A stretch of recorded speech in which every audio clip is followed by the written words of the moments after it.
खमा गणिसा हुकम वेलकम और welcome back to my channel. कैसे हैं आप सब लोग? आई होप आप सब लोग अच्छे होंगे। मैं भी एकदम बढ़िया हूँ। मेरे एक और नए व्लॉग में आप सबका स्वागत है। और ये धुलंडी वाले दिन की रात की क्लिप्स हैं। मतलब सिर्फ शाम को सब लोग बस थक गए थे ऑलरेडी, तो कोई काम नहीं किया था ज़्यादा, और इसके बाद में बस खाना वाना बनाया जो डेली में होता है, बस वही सारी चीज़ें। फिर उसके बाद में नेक्स्ट डे, ये सुबह दूसरे दिन की क्लिप्स हैं। और मेरी शादी को 4 साल पूरे हो गए थे, मतलब 4th वेडिंग एनिवर्सरी थी। अब मेरी मतलब यहाँ पे कोई फैंसी सी चीज़ें नहीं है, जो सिंपल सी लाइफ है, मैं बस वही दिखा रही हूँ। मेरे पास कुछ भी ऐसा नहीं कि शादी की सालगिरह में बहुत फैंसी मैंने पूरे दिन ये किया वो नहीं किया। मैंने जो मैं डेली लाइफ में होता है बस वही करती हूँ। अगर मैं अकेली होती शायद वहाँ पे कानपुर में अगर होती तो कुछ नहीं, ज़्यादा से ज़्यादा बाहर चले जाते और कुछ नहीं। लेकिन यहाँ पे फैमिली थी तो ज़्यादा कुछ नहीं, नॉर्मल जैसे दिन निकलता है वैसे ही। बस सुबह सुबह उठे और सबकी पगह लागनी कर दी, धूप लगा दी। वो मेरे मतलब ऐसा नहीं है कि शादी की सालगिरह है तो उसी दिन करनी है, मैं रोज़ करती हूँ हमेशा। 4 साल से तो कर ही रही हूँ। एनीवेज़ फिर सबके धूप लगा दी, पगह लागनी कर दी, फिर सबके लिए चाय बना दी थी, मम्मी के लिए दूध कर दिया था। फिर ये बस डस्टिंग वगैरह करी, बिस्तर वगैरह समेटे। और जो कपड़े थे वो थोड़े रात के सिले थे, मतलब ला के बस रख दिए थे कि थोड़े सूख जाए, कुछ कपड़े गीले रह गए थे तो बस। और क्योंकि थोड़ी हवा वगैरह चल रही थी और बीच में छींटे भी आए थे तो उससे कपड़े सिले थे, तो फिर सुबह में समेटे थे उनको। फिर उसके बाद में बाहर झाड़ू पोछा करिए। ये देखें, मतलब अभी से इतनी धूल आने लग गई है, बिल्कुल छोटी-छोटी मिट्टी। और पूरी गर्मियों में लू चलती है तो पूरे घर के अंदर आप रोज़ सुबह अगर सफाई कर लोगे तो शाम तक ऐसे लगेगा कि पता नहीं कितने महीनों से सफाई नहीं हुई है, इतनी ज़्यादा मिट्टी उड़ती है। वो छोटी-छोटी जो दाने होते हैं डस्टिंग वाले, वो क्योंकि आप चाहे कितने भी कांच बंद कर लो, कितनी जालियाँ बंद कर लो, लेकिन वो आते हैं।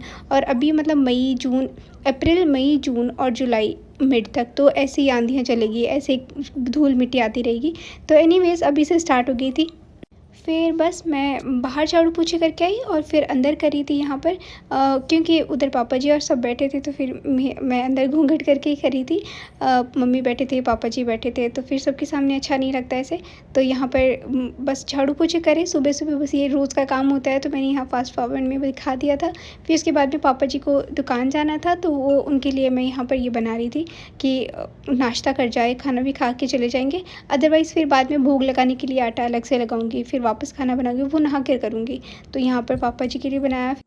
फिर मैं नहा कर आई थी और फिर जीजा थे और आपके बना और इनके सब के लिए, मम्मी के लिए, इन सब के लिए खाना बनाया था। तो यहाँ पर बस यहाँ पे आपके बना झीम रहे थे। तो बहुत बार ऐसे होता है कि जैसे मम्मी और आपके बना और जीजा अगर खाना खाते हैं तो यहीं पे बैठ जाते हैं किचन में, सो दैट कि मैं इधर बनाती जाऊँ, उनको हाथों हाथ गरम गरम पकड़ाती जाऊँ।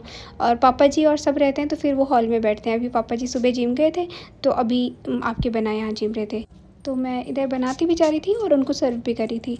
और हमेशा ऐसे होता है कि जैसे अब मम्मी नहा कर आएंगे, फिर मम्मी यहाँ बैठी खाना खाएंगे, फिर मैं उनको भी ऐसे ही, तो आदत भी वही है। और फिर सब लोगों को ऐसे ही खाना खाने की आदत है कि चलो ठीक है, गरम गरम बना रहे हो तो सर्व कर दो।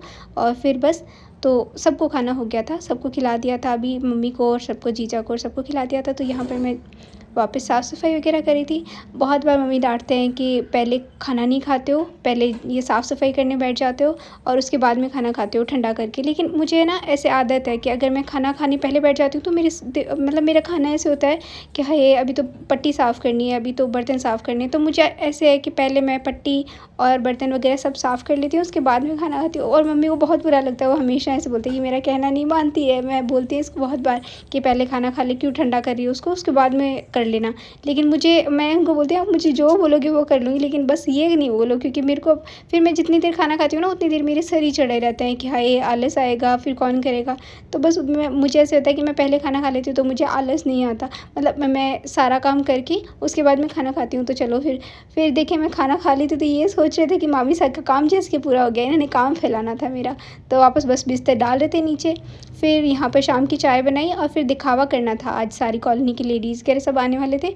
तो मैं इसको दिखा दूँगी कि मैं क्या क्या लेकर आई थी, वो किसी व्लॉग में जिसमें मैं सब कुछ दिखाऊँगी। लेकिन यहाँ पर छोटी सी मैंने क्लिप ली थी, बाकी फिर मुझे ज़्यादा टाइम भी नहीं मिला था। फिर यहाँ पे जितनी भी लेडीज़ आई थी उनको कोल्ड ड्रिंक वगैरह सर्व करी थी। तो मतलब जैसे होली के रामा-क्षमा भी मान लो, क्योंकि ये होली के दूसरे दिन की थी और फिर शादी की सालगिरह भी थी। तो बस मिठाइयाँ वगैरह सर्व कर दी थी और ये कोल्ड ड्रिंक वगैरह। बाकी ऐसा नहीं था सेलिब्रेट करने का, तो देखो ऐसा था ही नहीं, क्योंकि मैं और ये कभी सेलिब्रेट करते भी नहीं है। अगर कानपुर में अकेले भी रहते हैं तो हम कहीं नहीं, मतलब ऐसा कुछ नहीं है कि हम सेलिब्रेशन करते हैं या कुछ, हाँ बाँट आते हैं अगर कहीं ज़रूरत होती है तो, या फिर बहुत ऐसे होता है कि पेस्ट्री ले आओ, फिर बस 2 लोग अपना टाइम एन्जॉय कर लो, बस इतना सा और ज़्यादा कुछ नहीं। मतलब सिंपल सी लाइफ़ है और हम सिंपल से ही चीज़ें चलाते हैं, जो ठीक है चल रहा है, चल रहा है। तो ऐसे करके यहाँ पे सब लोग थोड़े-थोड़े करके आ रहे थे, एक साइड के कोई आ रहे थे, फिर वो चले जा रहे थे, फिर कोई दूसरे आ रहे थे।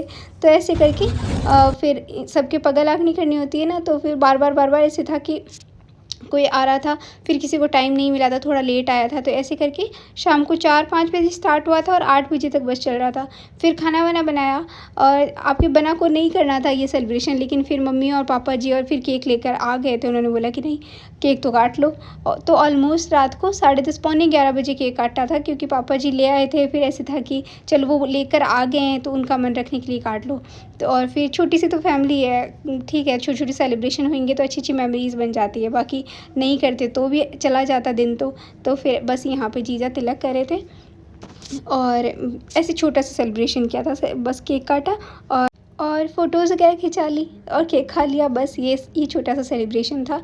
और गिफ्ट क्या मिला वो मैं आपको कानपुर जाके बताऊंगी। और हाँ, मिला है, ऐसा नहीं है गिफ्ट नहीं मिला, लेकिन मैं आपको वो दिखा भी दूंगी, क्योंकि अभी मेरे पास यहाँ पे इस टाइम पे फ़ोटोज़ नहीं थी जब मैंने ये व्लॉग डाला था तब। तो मैंने सोचा मैं नेक्स्ट डे जा रही थी तो मैं फिर वहाँ पे आपको दिखा दूंगी। तो यहाँ पर मैं जीजा और ये कर रहे थे और छोटा सा ऐसे था कि पूजा कर ली और आरती कर दी और बस ये छोटी सी चीज़ें, ऐसे छोटी-छोटी चीज़ें करी थी बस। उधर पापा जी थे तो मैंने इनको बोला था, मम्मी को बोली थी मैं कि पापा जी को बुला लो इधर, ठीक है वो भी खड़े हो जाएंगे, फ़ोटोज़ वगैरह खींच लेते हैं। तो बस और सेलिब्रेशन पर या फिर आप जिस चीज़ पे भी जज करें तो बेशक करें, लेकिन ऐसा कुछ भी नहीं, बहुत छोटी सी मेरी फैमिली है और हमको ज़्यादा फैंसी चीज़ें नहीं, ना तो हमको करना आता है, ना मुझे पसंद है और ना ही आपके बना को पसंद है कि ठीक है चलो छोटा सा सेलिब्रेशन है, घर वाले हैं, फैमिली वाले सब साथ में एंजॉय कर लेंगे तो कर लिया। अदरवाइज़ हम अकेले भी रहते हैं तो हम कुछ नहीं करते। मतलब ठीक है, आपकी लाइफ में मोमेंट्स होते हैं और मेमोरीज़ होती है, तो हम हाँ, अच्छी मेमोरीज़ हम बनाते हैं, बहुत अच्छी-अच्छी चीज़ें करते हैं जिनसे हमको खुशी मिलती है तो हम वो कर लेते हैं। बाकी ऐसा नहीं है कि बहुत सारी फैंसी और सिर्फ़ दिखावे के लिए हम बहुत सारी चीज़ें करेंगे, डेकोरेशन वगैरह करवाएँगे, फिर बहुत महँगी गिफ्ट देंगे, नहीं। आपको मैं गिफ्ट भी ज़रूर बताऊँगी, वो बहुत ज़रूरी चीज़ थी। मैं बहुत टाइम से मतलब लाना भी चाह रही थी, आपके बना भी रोज़ बोल रहे थे कि ले आओ, तो लेकिन फिर अभी भी ये ज़िद करके लेकर आए थे। मैंने अभी मना कर दिया था कि नहीं, इतनी चीज़ें, ये इतना महँगा चाहिए नहीं मुझे, लेकिन स्टिल वो लेकर आए। तो फिर ऐसा नहीं है इन्होंने दिया तो मैंने नहीं दिया, मैंने भी दिया था गिफ्ट, क्योंकि शादी की सालगिरह तो एक जने की तो नहीं थी ना। तो फिर बस वो मैं आपको नेक्स्ट व्लॉग में ज़रूर बताऊँगी। यहाँ पर बस सबने केक भी खा लिया और सबको नेक दिए, क्योंकि अभी तो ठीक है पैसे थे तो सबने पैसे दे दिए कि तुमको जो पसंद हो वो ले आना। तो ये मेरा शादी की सालगिरह का छोटा सा व्लॉग था और कैसा लगा कमेंट करके ज़रूर बताइएगा। फिर बस छोटी छोटी चीज़ें थी, फिर पैकिंग करनी थी तो मैं पैकिंग करने लगी थी रात को, क्योंकि सुबह में जाना था और बस मम्मी के पैर दबाए और सो गई। व्लॉग कैसा लगा कमेंट करके ज़रूर बताइएगा। फिर से मिलेंगे, तब ध्यान रखिए, खुश रहिए, बाय बाय, टेक केयर।